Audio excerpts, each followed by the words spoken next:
here's the world record when it comes to the weight of the hailstones. The hailstorm that struck the Gopalganj district of Bangladesh. This took place April 14, 1986. It was legendary for producing the heaviest hailstones ever recorded. The storm produced a massive hailstone weighing 2.25 pounds, which remains the heaviest authenticated hailstone according to the World Meteorological Organization. That's a tongue twister right there. Anyways, when it comes to this massive hailstorm, it caused a lot of death and a lot of damages. And so this hailstorm created damage and death, and the size of the hailstone was about 2.2 pounds each. Well, in the Bible, when you have the terrible hailstorm, in addition to the massive, mighty, and great earthquake, these hailstones weigh 70 pounds. And if you read the NIV, it reads 100 pounds. Here it's 75 pounds. In the NIV, 100 pounds. And so when you consider the weight of these hailstones, many people believe the diameter would be about like a 16-inch beach ball. Can you imagine that size? The hail has these proportions, this size, and it's falling on you. You know what's going to happen to your car? It's not going to dent it. It's going to crush it. It's going to go through your roof. It's going to kill you if it on impact. No questions, no ifs and buts about that. It's going to kill you. This is going to be utterly devastating. This is not just raindrops. This is not just water falling from the sky.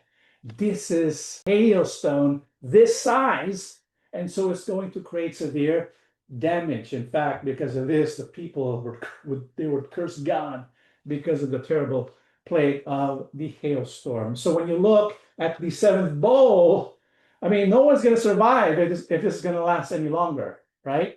And so the hailstorm will occur simultaneously with the mighty and great earthquake. And so even before the battle at Armageddon begins, it's already over, right? I mean, the people who are gathered for war there at Armageddon, most of them are already going to perish because of the hailstorm, because of the earthquake. And so that concludes the bowl judgment. What do you think about the seventh bowl? I mean, would you want to be here when the seventh bowl happens?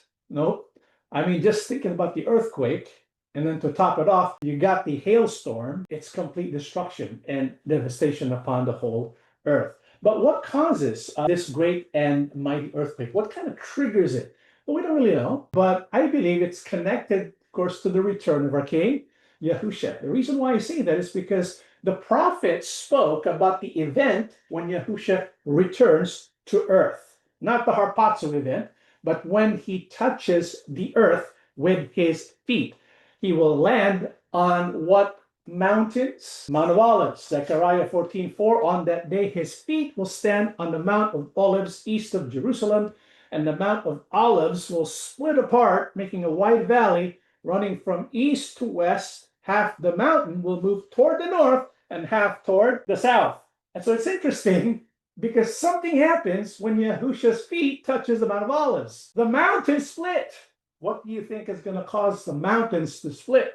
Could it be that mighty and great earthquake? It could be, right?